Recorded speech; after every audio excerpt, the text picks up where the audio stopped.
Hey, how's it going, everybody? Welcome back to Art of Creation Homestead. My name is Jason. We're out here in the middle of our, we'll say, container garden area, right in the middle of our yard, in this little spot where we put all of our containers at. And we've got 6 empty, well, not completely empty because they're full of soil, 6 25-gallon grow bags that we're getting ready to plant our sweet potatoes in. And last year we had a pretty decent harvest of them. I'm gonna say good harvest. We got 50 pounds of sweet potatoes, grown them in these bags, these very same bags right in this exact same manner. And a lot of people have said, why did you do them that way? What size bags did you use? You can just put those in the ground. You can't eat that grass. Why don't you till up more of your soil till up more of your ground instead of using containers having to buy soil? Those are all good questions.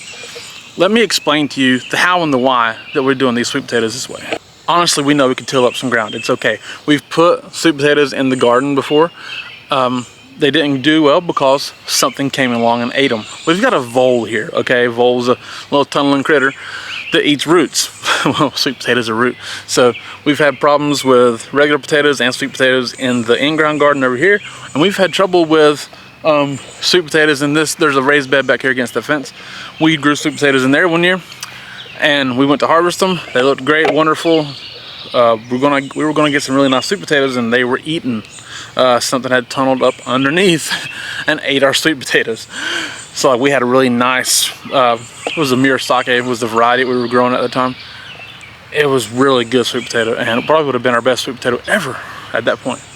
And it was half eaten by some kind of varmint.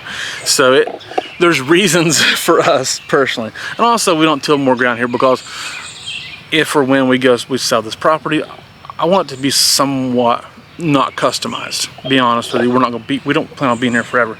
So we are wanting to maintain some form of manageability for the next person behind us. But the reality is that the biggest reason is they just haven't done as well for us. They've done much better in these grow bags.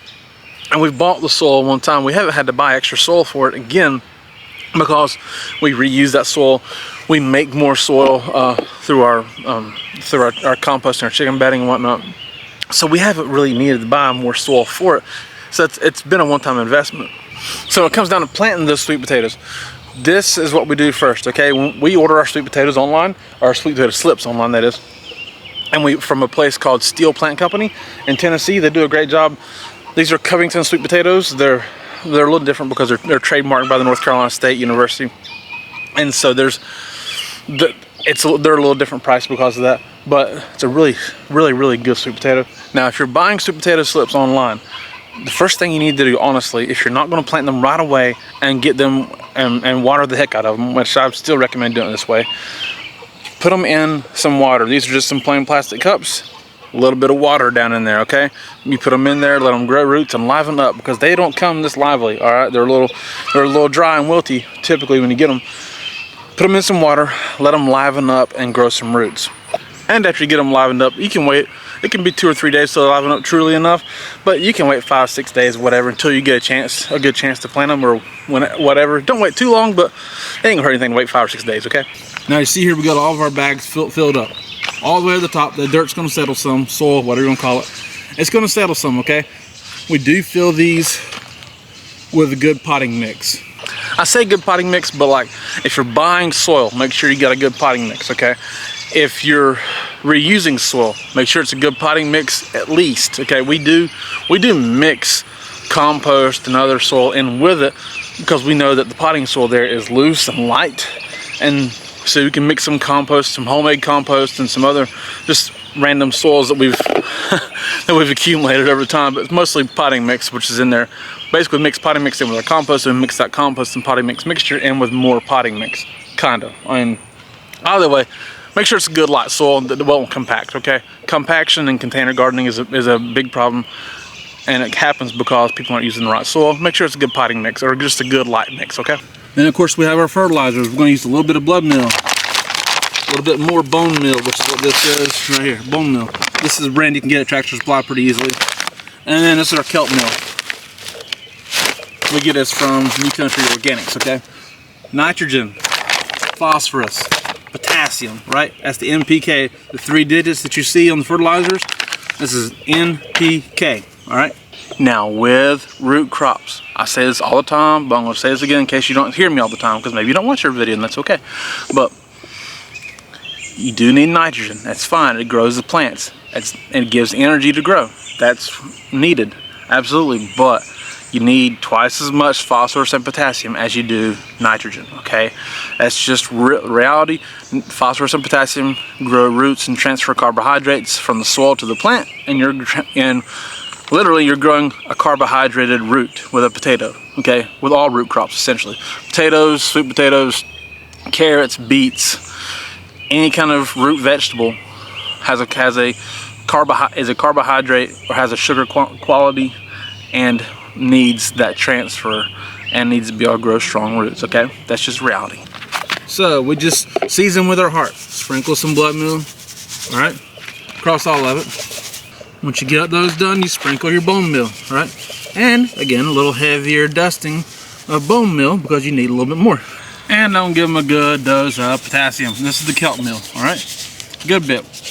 And just take your hands or a little handheld tool and mix it all in real good, okay? And once you get that all mixed in, you get to slowly start planting these plants. See, look at these beautiful roots coming out. I'm just gonna lay them down here and just slowly separate them out. See there? Very simple. And we're gonna put 4 inside of each grow bag. So we're gonna kind of do a little diamond shape almost, okay? We're gonna put 1 on this side, plant it down in there. Them roots down there, good. 1 over here.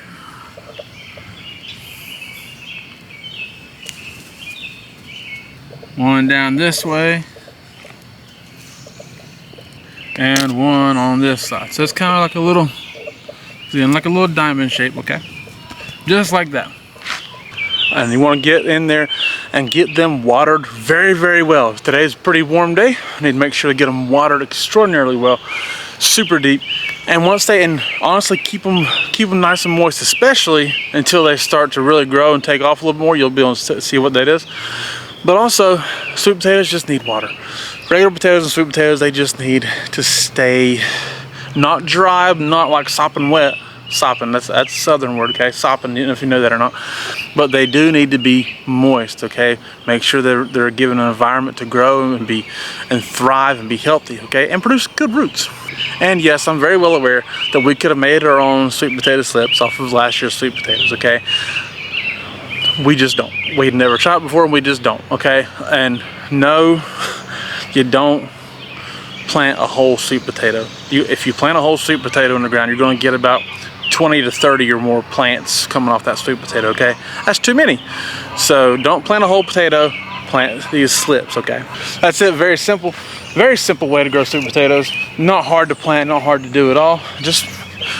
And also, hey, in 6 weeks, go back and fertilize it again with some more bone meal and kelp meal. It's gonna take 100 to 120 days or so to get sweet potatoes, okay? So just make sure you give them more fertilizer in about 6 weeks so they can continue to grow, maybe a month, 4 to 6 weeks, and water them really well, and you'll have some sweet potatoes, okay? So thank you guys so much for watching. I do appreciate it. My name is Jason. This is Art of Creation Homestead. We love y'all. God bless you and goodbye.